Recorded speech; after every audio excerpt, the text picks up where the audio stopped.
Massa Negatinha, começando mais um vídeo no canal, se é bem apaixonante, mais nada, deixe o like, se inscreva no canal, ative as notificações para ficar por dentro de tudo que acontece aí no Maior de Alagoas, o único representante da Série B de 2023. Galera, falar aqui sobre essa história do Copete, galera, muito complicado a situação ainda e a gente quer entender ainda, né? A gente quer entender se o Copete vem ou não vem, mas o Copete não apareceu ainda. Qual é o problema? Emerson Júnior, Iverson Fernandes, né, a galera aí da CBN aí comentando sobre o Copete. O que está acontecendo? Então, passar a coletiva do Anderson Leite, Matheus Ribeiro e Mike, né? Deixe seu like, se inscreva no canal, ative as notificações, é muito importante aí. Veja aí, antes dessa matéria aí, né, do Emerson Júnior aí, a galera da CBN aí falando sobre o Copete e depois você fica com a coletiva aí dos jogadores, beleza? Tamo junto, o canal CRB é Paixão. Forte abraço. Qual é a realidade da novela do Copete? É Copete ou é Copete? Copete. Copete. E Copete. Olha, a questão do Copete, quando eu falei com o pessoal do CRB, tá estranho isso. eu falei, acho que semana passada, foi quando eu abri uma caixinha de perguntas, vieram perguntar sobre ele. Aí eu fui confirmar e eu disse, e aí, como é que tá a situação do Copete? Me disseram, tá fechado. Com a direção do CRB. Com a direção do CRB, semana passada. Aí eu peguei e respondi a pergunta lá que o torcedor tinha feito. Eu disse, não, tá tudo fechado e tal, só tá aguardando a apresentação dele. Isso foi antes da apresentação na terça-feira da semana passada. Quando chegou no dia da apresentação, eu perguntei quem tava faltando chegar e citaram que tava faltando chegar ele, o Falcão e um outro jogador que eu não vou lembrar. Chegou todo mundo. Do Bahia, né? Isso. Chegou todo mundo no outro dia e ficou faltando o Copete.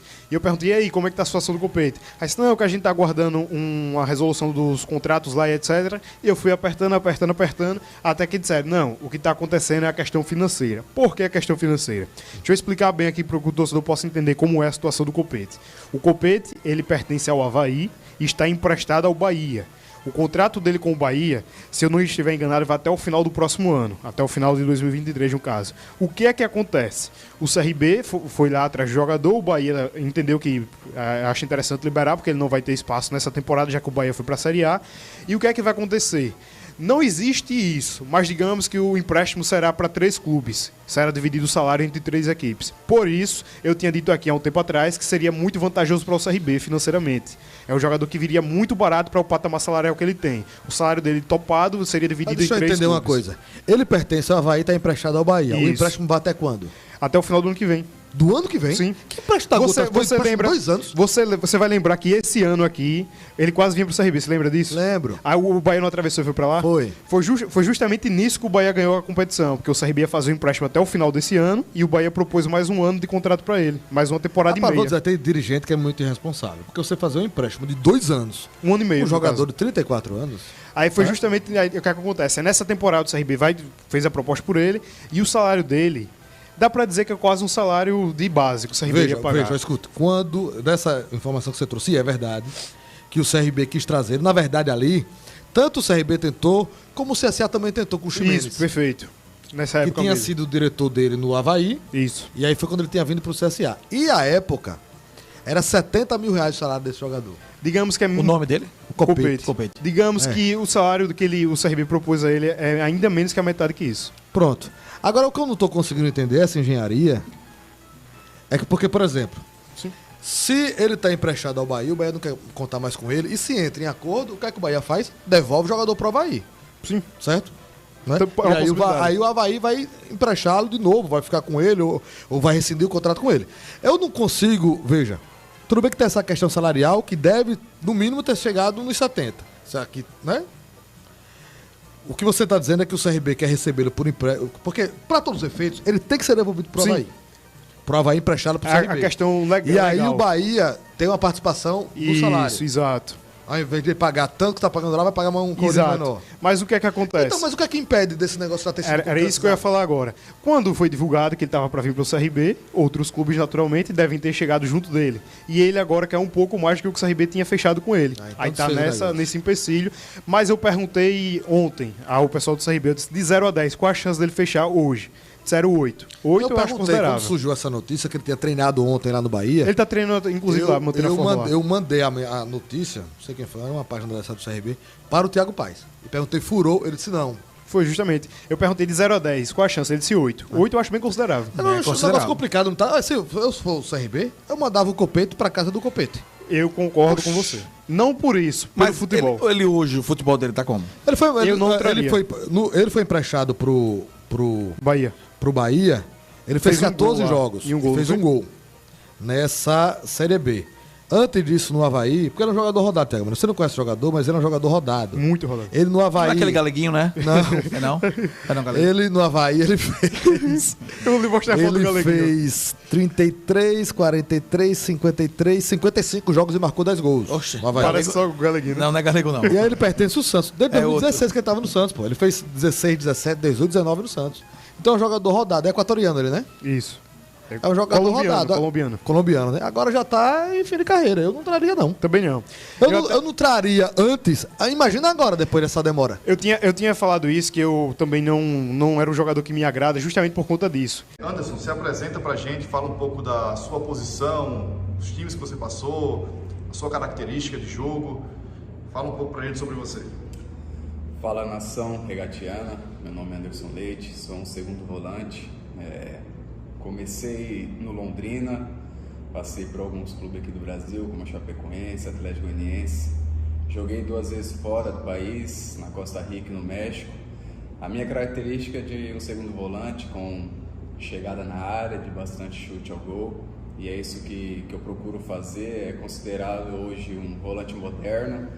E então é isso que eu procuro fazer dentro dos jogos, para que eu possa ajudar a minha equipe dentro da partida. Primeira pergunta do Bruno Protásio, da Rádio Pajuçara. Anderson, diferente dos últimos anos, em 2022 você não teve tanta sequência de jogos. Como foi essa temporada para você? Cara, eu fui para o México no primeiro semestre, comecei jogando alguns jogos lá, foi difícil a adaptação. Voltei para o Brasil no Juventude e infelizmente no meu terceiro jogo eu tive uma lesão no joelho, onde que eu fiquei fora de toda a temporada, e isso para mim foi bem ruim, mas isso é passado. Estou com meu foco total aqui, me preparei muito para voltar bem, e isso eu tenho demonstrado no dia a dia nessa pré-temporada. Pergunta do Vitor Melo, do GE.com. Quais são as semelhanças que você vê entre esse grupo do CRB e o da Chape, campeão brasileiro da Série B de 2020? Cara, eu vejo muita semelhança na qualidade do grupo, né? A gente tinha um grupo experiente e com muita qualidade. E também a semelhança no trabalho, né? Praticamente é o mesmo treinador, a mesma comissão. E então a gente tem essa confiança a mais por ter o treinador e alguns companheiros que a gente trabalhou no passado. A última pergunta do Alberto Oliveira, do site esportealagoano.com.br. Anderson, com um futebol que exige versatilidade, o quanto é importante para você desempenhar várias funções em campo? Cara, hoje o mercado ele procura esse tipo de atleta, né? Que possa não desempenhar somente sua função, mas também possa jogar em outras posições, né? Porque numa partida mesmo o treinador pode precisar de você em uma outra posição. Então, se você tem essa facilidade de praticar isso em campo, é isso que o mercado pede. Então, eu creio que a maioria das contratações hoje se procura muito um jogador que possa realizar várias funções dentro de uma partida. Matheus, se apresenta para a nação regatiana, fala um pouco sobre a sua carreira, o seu jeito de jogar. Se apresenta para o pessoal. Boa tarde a todos, boa tarde, nação regatiana. É um prazer estar aqui conversando com vocês. Meu nome é Matheus Ribeiro, sou lateral direito.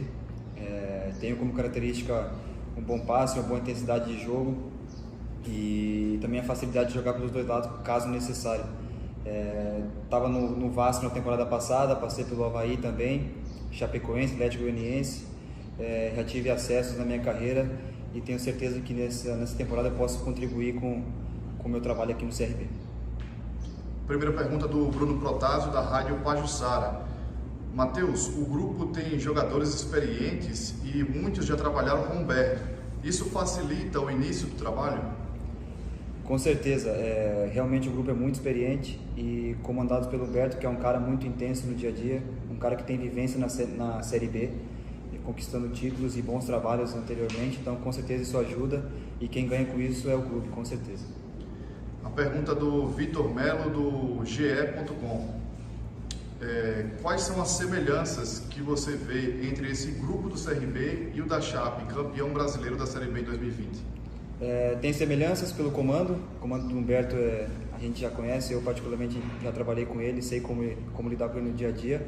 E em relação ao grupo, é um grupo que tem a juventude e a experiência bem mesclada. Creio que isso vai ajudar muito no decorrer do ano, pois são muitas competições. Então, creio que a gente vai estar preparado para todas. A última pergunta do Alberto Oliveira, do site esportealagoano.com.br. Matheus, a busca pela titularidade na lateral direita promete ser interessante. Quais são as suas principais credenciais para se colocar como titular?